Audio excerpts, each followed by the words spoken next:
Hi hello नमस्कार, स्वागत आहे तुमचं आपल्या चॅनलच्या आणखीन एका नवीन व्हिडिओमध्ये। मी संजना स्वागत करते तुमची युनिक रेसिपी मराठीमध्ये। आपण दिवाळी फराळी सिरीज चालू केली आहे। याच्यामधलीच आज आपण चकली कशी बनवायची हे पाहणार आहोत। ही चकली जी आहे ती अजिबातही तेलकट होत नाही किंवा चकली तळण्यासाठी जास्तीचं तेल देखील लागत नाही।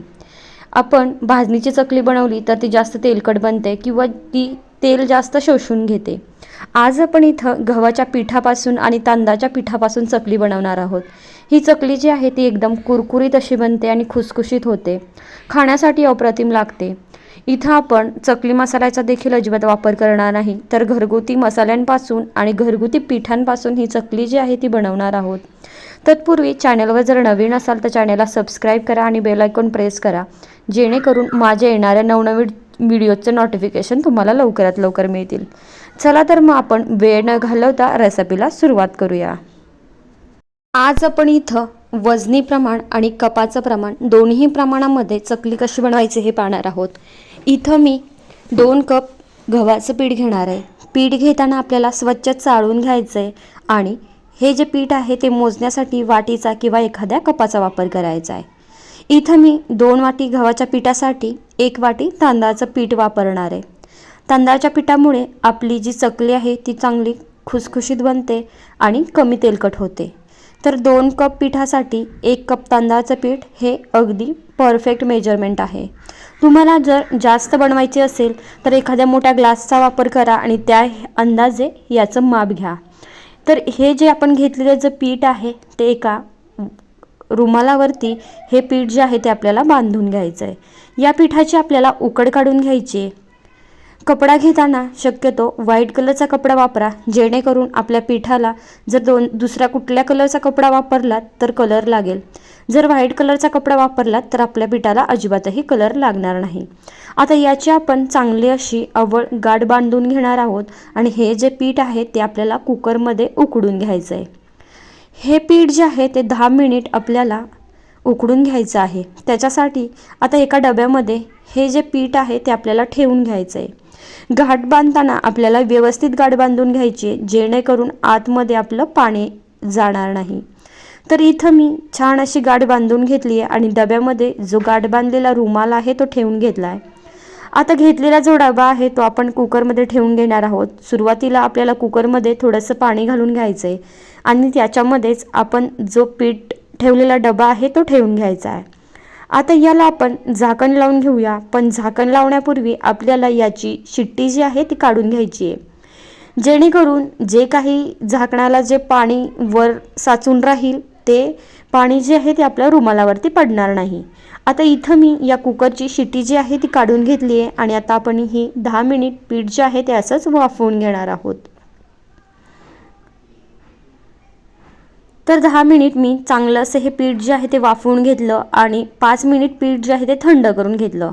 थंड झाल्यानंतर याची मी जी गाठ जी आहे ती काढून घेतली आहे। तुम्ही पाहू शकता अगदी परफेक्टली आपलं पीठ जे आहे ते वाफवलं गेलेलं आहे। पीठ जे आहे ते चांगलं आपल्याला उकडलेलं पाहिजे, नाहीतर चकली जी आहे ती आपली परफेक्ट बनत नाही। त्याच्यामुळे पिठाची उकड काढताना उकड ही व्यवस्थित काढावी। इथं हे जे पीठ आहे ते आपण एका ताटामध्ये काढून घेऊयात आणि हे जे उकडलेलं पीठ आहे ते आपण फोडून घेणार आहोत। तर थंड झाल्यानंतर हे पीठ जे आहे ते हाताने फोडता येतं। पीठ थंड झाल्यानंतरच फोडायला घ्या, गरम असताना फोडू नका। जर तुम्ही गरम असताना फोडत असाल तर एखाद्या वाटीचा किंवा एखाद्या पेल्याचा वापर करून हे पीठ जे आहे ते छान असं फोडून घ्या। इथं आपण हे छान असं फोडून जे काही गाठी आहेत त्या आपण एकदम व्यवस्थित फोडून घेणार आहोत।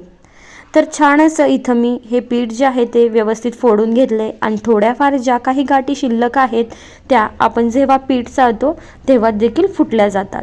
तर आता हे पीठ जे आहे ते आपण एखाद्या चाळणीच्या साहाय्याने चाळून घेऊया। हे पीठ जे आहे ते परफेक्ट आपल्याला उकड हवी आहे, जेणेकरून आपली चकली जी आहे ती परफेक्ट तयार होईल। इथं मी हे पीठ जे आहे ते चाळून घेतलंय। आता याच्यामध्ये आपण काही मसाले घालून घेऊयात। इथं मी अर्धा चमचा ओवा घालून घेतलाय। अगदी थोडासा जिऱ्याचा वापर करायचा आहे आपल्याला, जिरं आपल्याला जास्त वापरायचं नाहीये। आता याच्यामध्येच 1 चमचा पांढरे तीळ घालून घेतले। तिळाचा वापर तेवढा आपल्याला चकली करताना जास्त करायचा आहे। चकलीची टेस्ट जी आहे ते तिळामुळे अप्रतिम लागते। आता याच्यामध्येच आपण अर्धा चमचा लाल तिखट टाकून घेणार आहोत। तिखटाचा वापर तुम्ही तुमच्या आवडीनुसार किंवा तिखटाच्या अंदाजानुसार कमी अधिक करू शकता।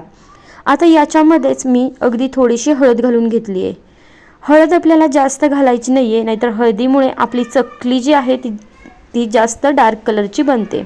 आता याच्यामध्येच आपण चवीपुरतं मीठ घालून घेऊया आणि हे काही कोरडे मसाले घातले आहेत ते छान आपण असे व्यवस्थित मिक्स करून घेऊया। इथं आज आपण चकली बनवताना कुठल्याही प्रकारचं तेलाचं मोहन घालणार नाही आहोत, तरी देखील आपली चकली जी आहे ती एकदम खुसखुशीत अशी बनते। तेल जर घातलं तर तेलामुळे आपली चकली कधीतरी तेलात भगरते किंवा ते चकलीचे तुकडे पडतात। आता हे जे पीठ आहे ते आपण थोडं थोडं पाण्याचा वापर करत आपण मळून घेणार आहोत। इथं मी पाणी जे आहे ते अगदी थंड पाण्यातच हे पीठ जे आहे ते मळलेलं आहे। गरम पाणी देखील चकली मळण्यासाठी वापरलेलं नाहीये।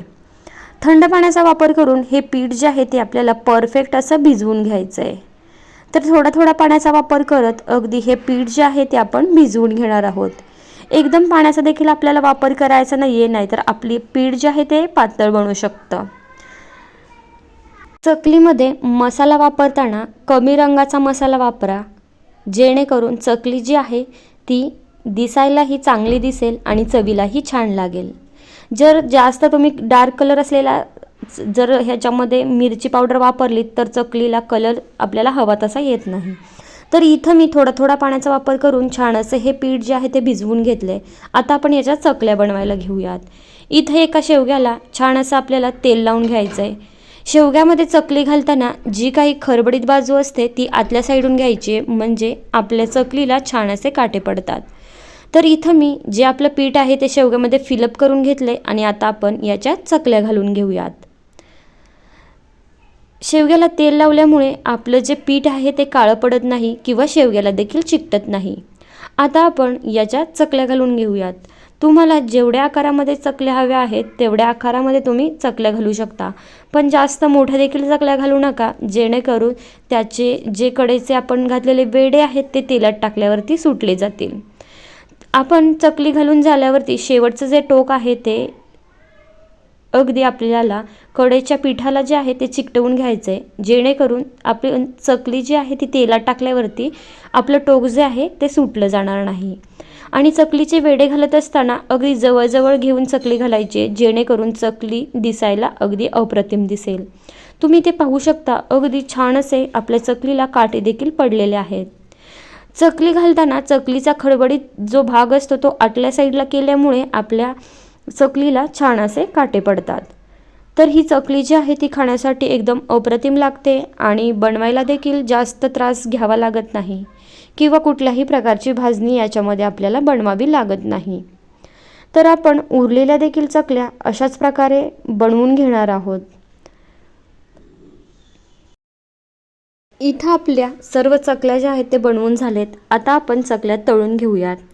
चकली तळताना तेल जे आहे ते आपल्याला कडकडीत गरम करून घ्यायचं आहे, म्हणजे आपली चकली जी आहे ती अगदी परफेक्ट भाजली जाते आणि जास्त तेलकट देखील बनत नाही। इथं मी अगदी सुरुवातीला एकच चकली टाकून घेतली आहे, जेणेकरून आपली चकली जी आहे ती परफेक्टली भाजली जाईल। चकली घातल्यानंतर आपल्याला लगेच पलटवायची नाही आहे, एखादा मिनिट आपल्याला ती तळून द्यायची आणि मग एका मिनिटानंतर आपल्याला चकली जी आहे ती पलटवून घ्यायची आहे। चकली जर तुम्ही लगेच पलटली तर त्या चकलीचे तुकडे पडतील। तर तुम्ही ते पाहू शकता, अगदी पलटल्यानंतर देखील आपली छान अशी चकली आहे तशीच राहिली आहे, कुठंही क्रॅक गेलेला नाही आहे किंवा तेलात टाकल्यावरती अजिबात तुकडे देखील झालेले नाही आहेत।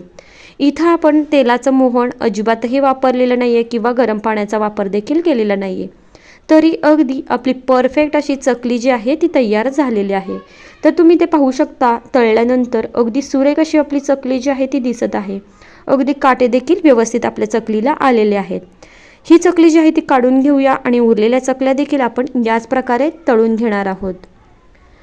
चकली तळताना तेल जे आहे ते आपल्याला चांगलं तापवून घ्यायचं आहे, नंतर मध्यम आचेवरती ठेवून चकल्या तळून घ्यायचे।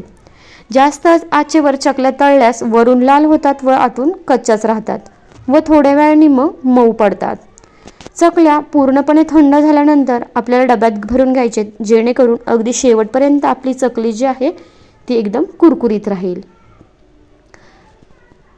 चकलीसाठी याच्यामध्ये आपल्याला कलरसाठी जे कमी कलरवालं तिखट असतं ते वापरायचं आहे, म्हणजे चांगला असा चकल्यांना कलर येतो. तर तुम्ही ते पाहू शकता, मी सर्व चकल्या अशा प्रकारे तळून घेतलेत. अगदी परफेक्टली आपल्या चकल्यांना कलर देखील आलेला आहे आणि कमी तेलकट अशी चकली देखील तयार झालेली आहे. याच्यामध्ये आपण तांदळाचं पीठ वापरले, त्याच्यामुळे जास्त तेल चकलीसाठी लागत नाही. फक्त जर गव्हाच्या पिठाची चकली बनवली तर चकली जी आहे ती जास्त तेल शोषून घेते.